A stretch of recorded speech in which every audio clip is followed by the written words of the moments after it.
Fala pessoal, hoje a gente vai iniciar uma série de vídeos aqui sobre dimensionamento de sapatas isoladas, tá? Então já se inscreve no canal, dá o like no vídeo e vamos ao que interessa. Bom, aqui está a seção transversal do pilar, tá? Aqui os esforços característicos, ok? Que chegam na sapata, né? São provenientes do pilar e chegam aqui na sapata. Então beleza, o que a gente vai fazer? A gente vai seguir um passo a passo, né? Como a gente segue sempre, para calcular coisas em análise estrutural, para dimensionar coisas em projeto de estruturas. E aí a gente vai seguir aqui com calma e vamos ver que isso aqui não tem mistério, ok? Então o primeiro passo aqui é a gente calcular os esforços de dimensionamento, que nada mais é do que a gente majorar os nossos esforços característicos pelo fator lá de 1,4 preconizado lá na NBR 6118. Beleza. Então por que a gente vai ter, né, os esforços característicos? Por que eu já não peguei esses de dimensionamento, né? Já joguei aqui.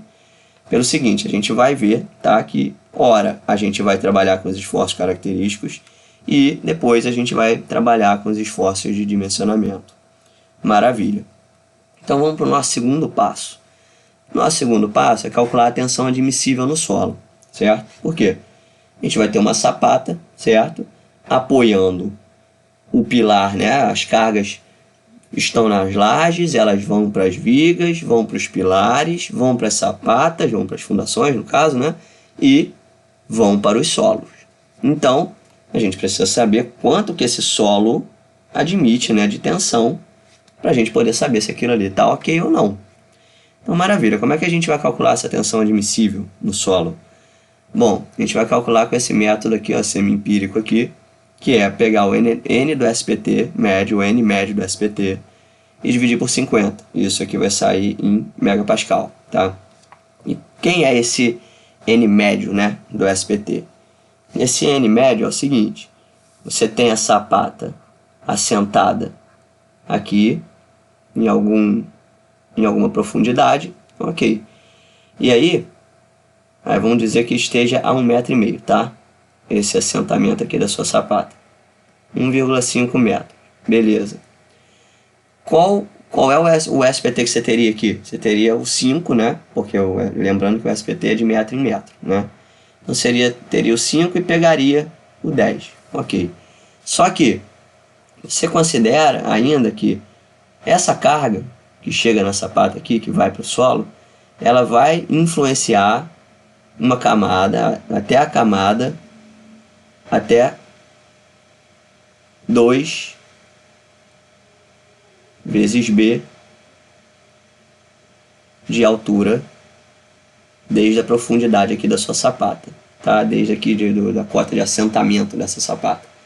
Então você assentou ela em 1,5 m, e aí vamos dizer que o B, quem é B? B é a menor dimensão da sua sapata. A gente não sabe ainda, certo? Maravilha, vamos dizer que o B fosse, sei lá, 2 metros, tá? Então seria mais 4 metros aqui para baixo, ok?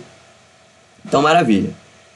Como a gente não sabe, a gente vai aqui pegar os 3 primeiros metros. Por quê? Porque provavelmente essa sapata vai ser assentada aí 1,5 m, mais ou menos aí.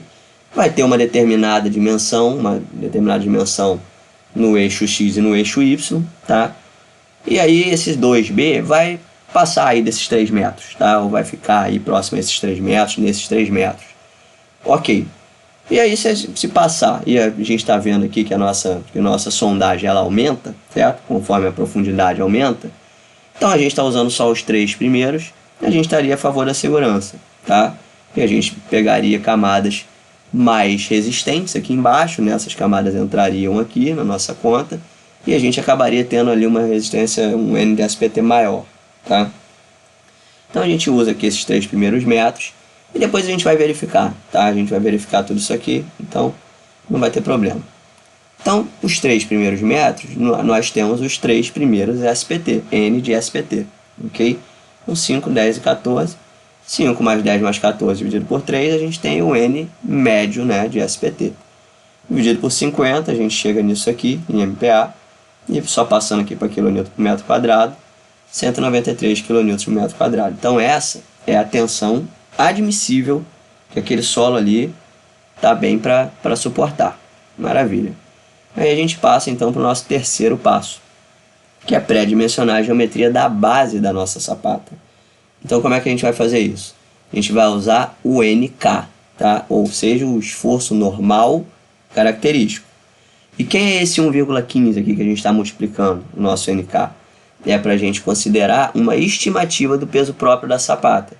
Porque se a gente ainda não tem a dimensão da sapata, a gente não tem o peso próprio que ela vai exercer no solo também, né? Então a gente majora aqui com 1,15 e novamente, depois que a gente tiver efetivamente a sapata dimensionada direitinho, a geometria dela, aí a gente pode verificar, tá? Então não tem problema aqui. A gente poderia usar 1,10, poderia majorar em 10%? Poderia. Eu costumo majorar em 15%, tá? Então, majoramos aqui o esforço que chega no pilar, tá? Característico. Por que característico? Porque a gente está trabalhando com tensões aqui. A gente não está trabalhando com estado limite último ainda. Estado limite último a gente vai trabalhar lá depois para a gente calcular nossas armaduras da sapata. Ok? Aí a gente passa a trabalhar com esforços de dimensionamento. Aqui não. Aqui a gente está trabalhando com tensões no solo. Ok, então vamos lá. Tensões no solo, a gente majorou aqui o nosso 500, que é o nosso esforço normal aqui, ó, característico, beleza? E dividimos pela tensão admissível no solo. Maravilha. Aí a gente chega que a área da base tem que ter 2,98 metros quadrados. E aí, ó, optando pelo dimensionamento econômico da sapata, a gente sempre deve buscar isso, tá? A gente vai considerar balanços iguais nas duas direções da sapata. O que são balanços iguais? É aqui, ó, tá vendo? Da face do pilar até o extremo da sapata, tanto nessa direção quanto nessa direção. A gente quer que esses balanços sejam iguais, ok? Então, maravilha. Isso vai proporcionar que as armaduras sejam aproximadamente iguais nas duas direções, tá? Então, maravilha. Essa aqui, ó, é a fórmula para a gente calcular o A da nossa sapata. Ou seja, quem é o A? É a maior dimensão da nossa sapata. Então é isso aqui. Quem é o AP e o BP? AP é a maior dimensão do nosso pilar, da nossa seção transversal do nosso pilar. E BP é a menor dimensão da seção transversal do pilar. Então essa é a equação para a gente calcular o A da sapata. Maravilha. Aí a gente simplesmente substitui os valores aqui e vamos achar aqui um A de 1,8 metros. Se a gente tem a área da sapata, né, a área da base dela, basta a gente usar aqui B vezes o A, tem que dar a área que a gente descobriu lá, certo? Que é quanto? Vai dar para o B 1,65 metros. Maravilha. Porém, a gente sabe que a área da base da sapata vai ter que ser maior por causa dos momentos fletores. Por quê? Aqui, ó, quando a gente está pré-dimensionando essa área da base, a gente só está considerando a normal, certo? O esforço normal. Por isso que eu até destaquei aqui, ó, pré-dimensionar. Maravilha. A gente usa normal para pré-dimensionar, mas a gente sabe que por causa dos momentos fletores, provavelmente essa área deveria ser um pouco maior. Por quê? Porque os momentos fletores também vão inserir tensão de compressão ali naquele solo. E a gente não está considerando eles na nossa fase de pré-dimensionamento. Então aqui, ó, sabemos que a área da base da sapata tem que ser maior por causa dos momentos fletores. Portanto, vamos aumentar um pouco as dimensões calculadas, considerando apenas o esforço normal e verificar se as dimensões estarão ok.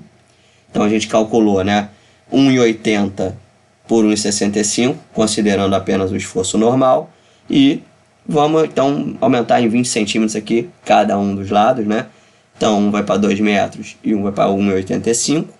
E aí, ó, na base da nossa sapata fica dimensionada assim.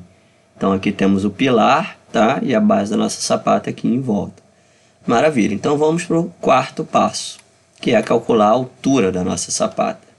A gente vai considerar que a sapata é rígida, porque a gente sempre deve procurar dimensionar sapatas rígidas, porque essas sapatas são mais favoráveis à segurança, elas não rompem por punção, ok?